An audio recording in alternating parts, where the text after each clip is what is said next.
Вы думаете, что хорошо знаете Венецию? А знаете ли вы, что в этом чудесном городе на воде есть скрытые уголки, тайные символы и секретные места, о которых почти не рассказывают гиды и путеводители? Дорогие друзья, мы в Венеции, и вы видите знаменитую Кампанилу Сан-Марко, дворец Дожей, там сзади еще собор Сан-Марко и также мост Вздохов, знаменитые места, которые видят абсолютно все туристы, которые приезжают сюда. Но интересно, что это еще далеко не вся Венеция, и самое интересное скрыто по другим районам, вне площади Сан-Марко, вне Гранд-канала. И сегодня мы с вами посмотрим на несколько таких потаенных мест. Итак, наш выпуск посвящен 10 самым уникальным, скрытым жемчужинам Венеции. На 10-м месте у нас памятник Виттору Эммануилу II, который расположен на Славянской набережной, неподалеку от площади Сан-Марко. Витторий Эммануил был первым королем Объединенного Королевства Италии. Но мы сосредоточимся не на самой конной статуе короля, а на двух удивительных рельефах в основании, на которые мало кто обращает внимание. На одном из них показана битва при Палестро, которая случилась в период Итальянской войны за независимость, где одним из командиров служил тот самый Витторий Эммануил, будущий король. Барельеф же на противоположной стороне изображает долгожданный итог тех боев – триумфальный вход новоиспеченного короля в Венецию в 1866 году после того, как город был освобожден от австрийской власти. Это был для Венеции символический момент объединения и свободы. 9-е место в нашем топ-10 тоже связано с королем Виттором Эммануилом II. Вот посмотрите, мост Баргалока, я через него неоднократно проходил раньше, но не обращал внимания на одну интересную деталь. Придется сесть на корточки, чтобы показать. Ну, казалось бы, узор и узор. Сразу не догадаешься, но этот узор посвящен королю Виттору Эммануилу, памятник которому мы видели на Рива де Скьявони. И обратите внимание, это не просто узоры, это буквы. И здесь написано «Viva Vittore Emanuele».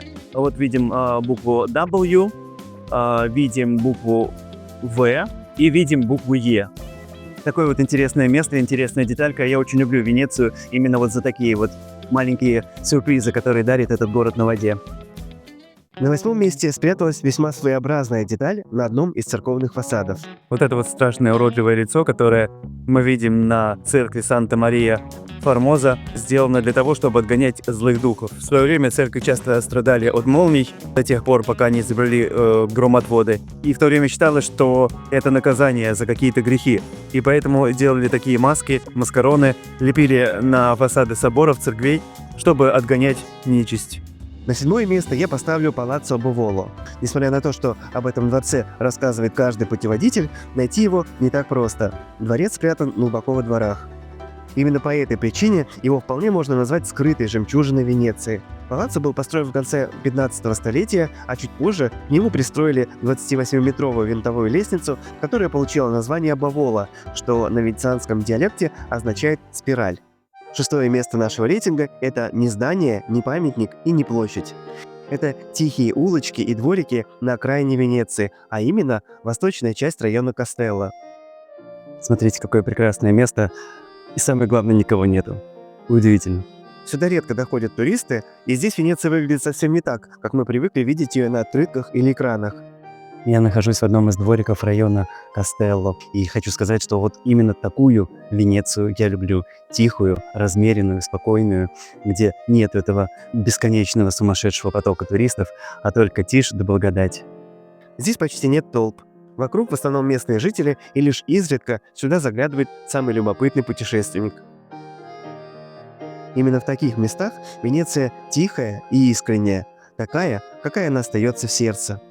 На 5-м месте у нас награда для тех, кто отправится в прогулку по тихим улочкам Кастелло. Церковь Сант-Елена, церковь Святой Елены на самой восточной окраине Венеции.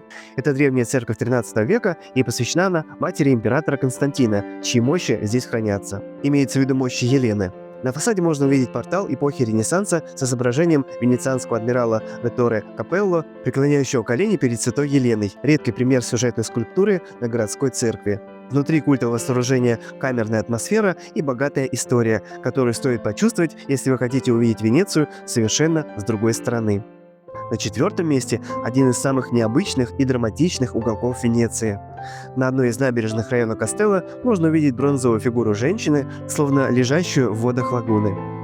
Эта скульптура была создана в память о женщинах-партизанках, которые боролись против фашизма и нацизма во время Второй мировой войны. Фигура напоминает об убитых и выброшенных в каналы после смерти женщинах, и такой образ символизирует трагедию той страшной войны. Когда вода поднимается, женщина кажется еще более беззащитной, и в этом контрасте чувствуется боль и сила, которые Венеция хранит в своих укромных уголках. На третьем месте один из самых спокойных и уютных уголков Венеции – памятник Джузеппе Гарибальди. Гарибальди был знаменитым итальянским революционером и борцом за объединение страны. На памятнике мы видим самого Гарибальди, льва, символа силы и свободы, а также солдата, помощника Гарибальди. Но самое интересное здесь не сам памятник, а фонтан, по центру которого он стоит. В этом фонтане обитают настоящие черепахи, которые делают это место особенно умиротворенным, словно маленький тихий оазис среди туристического гвалта. Вы знаете, Венеция вся прекрасна, но это, по-моему, самое лучшее, что в ней есть.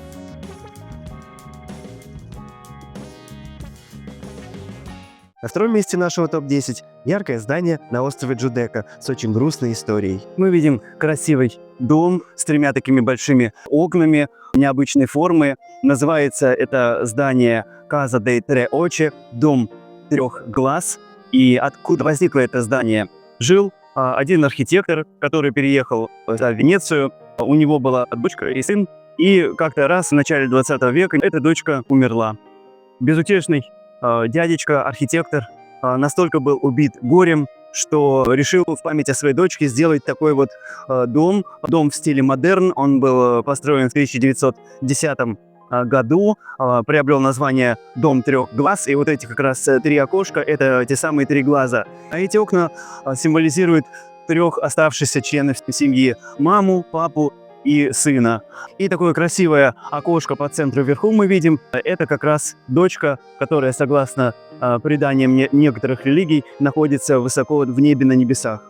И одна интересная деталь. Одна из комнат, крупных комнат этого дома, ее выкупил в свое время Элтон Джон. Сэр Элтон, он любитель приезжать в Венецию, он очень, как и я, любит этот город. Он сюда периодически приезжает в рамках венецианского кинофестиваля, который здесь ежегодно проводится. И вот он решил, что не будет каждый раз бронировать тот или иной отель, смог позволить себе приобрести комнату в этом доме. Как раз одна из комнат принадлежит сэру Элтону Джону. Ну и на первом месте нашего рейтинга – Палаццо Камелло, до которого редко доходят туристы, поскольку он расположен не на Гранд-Канале и не на площади Сан-Марко, а на окраине района Канареджо. Главная особенность этого дворца – каменный верблюд на его фасаде. По легенде, влюбленный юноша поехал в Венецию, оставив свою возлюбленную на родине, и сказал ей, что если она захочет его найти, то сможет сделать это по верблюду на фасаде именно в этом доме, где он оставил данный символ. Интересный факт, что рельеф с верблюдом появился много столетий назад в городе на воде, где верблюдов никогда не видели, да и к тому же не было фотоаппаратов, чтобы запечатлеть его где-то в других краях. Именно поэтому изображение каменного верблюда делает Палаццо Камелло особенно удивительным и таинственным. Мы только что ознакомились с 10 секретными уголками и местами Венеции, о которых чаще всего не знают туристы. И, безусловно, это далеко не все скрытые жемчужины этого потрясающего города. Поэтому хочется пожелать вам, дорогие друзья, чтобы вы обязательно побывали в прекрасной Венеции и нашли в ней свои собственные секретные и укромные уголки, которые навсегда останутся в вашем сердце. Если вы хотите увидеть эти места лично, у меня есть для вас подарок. Сканируйте QR-код на экране или перейдите по ссылке в описании под видео, чтобы скачать презентацию. В ней собраны все 10 объектов с координатами, благодаря которым вы легко сможете найти их на месте.